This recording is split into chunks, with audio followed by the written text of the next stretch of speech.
رہے گی۔ تو ہمارے ساتھ موجود ہے جناب حسن رضا پاشا صاحب، chairman executive committee Pakistan bar council, اور فیصل صدیقی صاحب ماہر قانون ہیں، وہ کراچی سے ہمیں جوائن کر رہے ہیں، اور سباحت رضوی صاحبہ جو لاہور ہائی کورٹ بار ایسوسی ایشن کی سیکرٹری ہیں۔ فیصل صدیقی صاحب، آپ سے میرا سوال ہے کہ شہزاد شوکت صاحب صدر سپریم کورٹ بار ایسوسی ایشن پوچھ رہے ہیں کہ سپریم کورٹ کے جس فیصلے پہ تنقید کی جا رہی ہے، یہ بتائیں کہ اس میں قانونی یا آئینی کمزوری کیا ہے؟ آپ اس پہ کچھ ہمیں بتائیں گے؟ جی تھینک یو حامد میر صاحب۔ دیکھیے، میں شہزاد شوکت صاحب کو جواب یہ دوں گا کہ اس فیصلے میں جو ریزنز دی گئی ہیں، اور وہ بنیادی طور پہ 5 ریزنز دی گئی ہیں، تحریک انصاف سے سمبل لینے کی وجوہات ہیں، وہ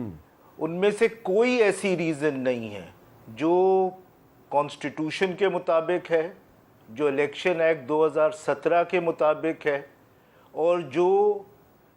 سپریم کورٹ کے بائنڈنگ پریسیڈنٹس ہیں ان کے مطابق ہے۔ یہ فیصلہ بالکل انکانسٹیٹیوشنل ہے، انلیگل ہے، اینڈ اٹ ڈیفائز جوڈیشل پریسیڈنٹ۔ دیکھیے،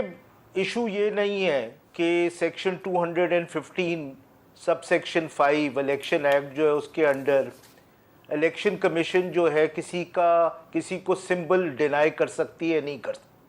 بالکل کر سکتی ہے۔ یہ ایشو نہیں ہے، ایشو یہ ہے کہ کن سرکمسٹانسز میں کر سکتی ہے، یہ ہے مین ایشو۔ اچھا، الیکشن کمیشن نے اپنے فیصلے میں یہ کہا، اور صرف یہ کہا ہے کہ انہوں نے کہا ہے کہ جن لوگوں نے الیکشن کمشنر کو اپوائنٹ کیا وہ بھی غلط اپوائنٹ ہوئے تھے، اور الیکشن کمیشن بھی غلط اپوائنٹ ہوا تھا پی ٹی آئی کا، اس لیے وہ الیکشن غلط تھا۔ سوال یہ ہے کہ کیا الیکشن کمیشن اس چیز کو دیکھ سکتا ہے ایک internal working of a political party? میری رائے یہ ہے کہ سیکشن 209 اس کو یہ الاؤ نہیں کرتا۔ اگر آپ کسی پولیٹیکل پارٹی کے الیکشن کی انٹرنل ورکنگ کو چیلنج کرتے ہیں تو آپ کو سول کورٹ جانا پڑے گا، یہ الیکشن کمیشن نہیں دیکھ سکتا۔ اچھا، دیکھیے، لیکن جو بنیادی مسئلہ ہے سپریم کورٹ کے آرڈر میں وہ یہ ہے کہ اگر آپ سپریم کورٹ کا آرڈر پڑھیں گے تو آپ کو جو شوق لگتا ہے آرڈر پڑھ کے، وہ یہ لگتا ہے کہ پہلی جو ریزن دیتے ہیں supreme court para 6 of the order میں، وہ یہ دیتا ہے کہ بھائی یہ پشاور ہائی کورٹ کیوں گئے، ان کو تو لاہور ہائی کورٹ جانا چاہیے تھا۔ مطلب ایک ایسا کیس سپریم کورٹ کے سامنے تھا جس سے جمہوریت کی بنیادیں یا تو اسٹرینتھن ہوتی یا ہل کے رہ جاتی، اور سپریم کورٹ ٹیکنیکلٹیز میں پڑ گیا، اور وہ جو ٹیکنیکل آبجیکشن بھی اٹھایا گیا تھا وہ بالکل غلط تھا۔ کیونکہ جب کوئی آرڈر 2 ہائی کورٹس میں چیلنج ہو سکتا ہے تو آپ کسی بھی ہائی کورٹ جا سکتے ہیں، اور اس کا طریقہ کار یا پرنسپل یہ ہے کہ اس سے پہلے جو پٹیشن فائل ہوئی ہوتی ہے، جو پشاور ہائی کورٹ میں پی ٹی آئی نے کی تھی، لاہور ہائی کورٹ میں اس سے پہلے کی تھی، تو جو سیکنڈ لاسٹ پٹیشن ہوتی ہے وہ ڈٹرمن کرتا ہے کہ آپ 2 کورٹس میں سے کس کورٹ جائیں گے۔ تو میں باقی 4 ریزنز پہ بھی روشنی ڈال سکتا ہوں، لیکن میری نظر میں یہ فیصلہ ایکچولی الیکشن ایکٹ کے خلاف ہے۔ اچھا، چلیں یہ کانسٹیٹیوشن کے خلاف ہے۔ میں بس آگے چلتے ہیں۔ جی حسن رضا پاشا صاحب، فیصل صدیقی صاحب کا ایک موقف ہے، لیکن human rights commission of Pakistan جس کی فاؤنڈر جو ہیں وہ آسمہ جہانگیر صاحب ہیں، وہ یہ کہہ رہا ہے جی کہ یہ جو ایچ آر سی پی کو اس فیصلے پہ شدید تحفظات ہیں، اور 1988 میں بے نظیر بھٹو کی پٹیشن میں فاضل عدالت نے خود کہا تھا کہ سیاسی جماعت کے بنیادی حقوق میں دخل اندازی شہریوں کے حقوق میں مداخلت کے مترادف ہے جن کی وہ نمائندگی کرتی ہیں، اور آگے چل کے کہا گیا کہ سیاسی جماعت کو اس کے انتخابی نشان سے محروم کرنے سے نہ صرف وہ انتخابات میں آزادانہ طریقے سے شریک نہیں ہو سکے گی بلکہ اس کے ووٹر اپنے حق کے رائے دہی سے بھی محروم ہو جائیں گے۔ تو ایچ آر سی پی جو ہے وہ بھی اس پر تنقید کر رہی ہے، فیصل صدیقی صاحب بھی تنقید کر رہے ہیں، لیکن آپ اس کو سپورٹ کر رہے ہیں۔ بسم اللہ الرحمن الرحیم۔ میر صاحب، ایچ آر سی پی کا احترام اپنی جگہ پہ، انہوں نے بالکل اپنے انداز میں اس کو دیکھا، اور اس کو میں یہ نہیں کہوں گا کہ بالکل غلط بات کی ہے، ٹھیک بات کی ہے۔ اس جو ججمنٹ ہے اس کے 2 پہلو ہیں، ایک اخلاقی پہلو ہے اور ایک قانونی پہلو ہے۔ اخلاقیات کے حوالے سے دیکھا جائے تو HRCP کی بات ٹھیک ہے، اور آپ کے پینلسٹ صدیقی صاحب جو فرما رہے ہیں ان کی بات بھی ٹھیک ہے جی، یہ بالکل اب کچھ قانونی اعتبار سے دیکھا جانا چاہیے ایڈمیٹڈلی،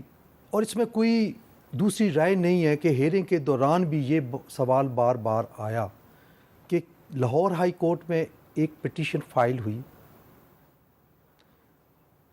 وہ ڈیسائیڈ ہوئی، وہ ڈسمس ہوئی وتھ سیم پریئر، PTI نے کی، ICA میں گئے وہ بھی ریجیکٹ ہو گئی، اس کے بعد ایک اور ریٹ پٹیشن فائل کی گئی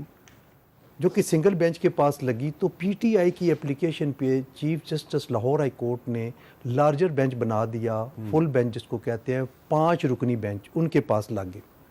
اب ایک میں فیصلہ ہو چکا ہے، ایک ابھی پینڈنگ ہے۔ By choice Peshawar high court میں چلے گئے، پشاور ہائی کورٹ میں ان کو ریلیف مل گیا، ایک سنگل جج صاحب نے سیٹ اسائڈ کر دیا الیکشن کمیشن آف پاکستان کا آرڈر، ساتھ ہی کچھ دنوں کے بعد الیکشن کمیشن آف پاکستان نے ریویو میں چلے گئے اور ایک اور جج صاحب کے پاس لگا، انہوں نے وہ ریویو ایڈمٹ کر لی اور معاملہ ریفر کر دیا DB کے پاس۔ انٹرویننگ پیریڈ میں تھوڑی سی پھرتیاں بھی کی نا PTI کے دوستوں نے، سپریم کورٹ چلے گئے اگینسٹ انٹرلیکٹری آرڈر، وہاں جا کے پٹیشن فائل کر دی۔ اب اس وقت بھی کئی پروگرامز ہیں ہم نے یہ بات کی کہ یہ ان کو نہیں جانا چاہیے تھا، یہ اوور ڈوئنگ ہے۔ الٹیمیٹلی کیا ہوا کہ پشاور ہائی کورٹ نے کہا جی کہ سپریم کورٹ میں آپ نے سملر نیچر کی پٹیشن فائل کی ہے، تو اب ہم کیسے سن سکتے ہیں؟ اگلی ڈیٹ پہ سپریم کورٹ میں انہوں نے وہ وڈرا کر لی، پھر گئے پشاور ہائی کورٹ میں، انہوں نے ایک فیصلہ ان کی فیور میں دے دیا۔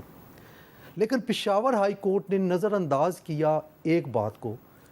کہ ایک فیصلہ بھی ہو چکا ہے، نمبر 1، نمبر 2 ایک پٹیشن لارجر بینچ میں پینڈنگ ہے، اس کی کنسیلمنٹ کی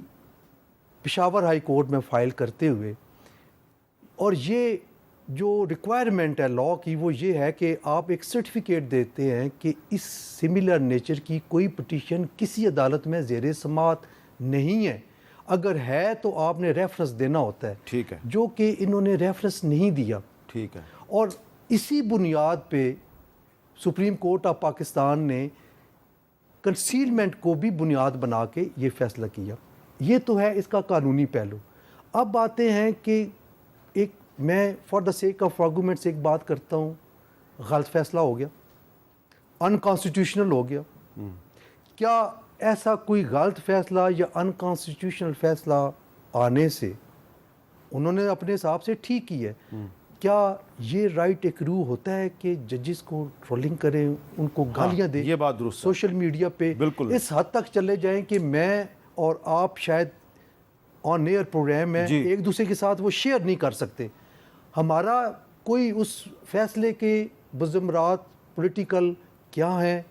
ووٹر کو حق نہیں دیا گیا، یہ ساری چیزیں اپنی جگہ پہ، ہم صرف اس بات پہ اپنا ایمفیسس کر رہے ہیں کہ یہ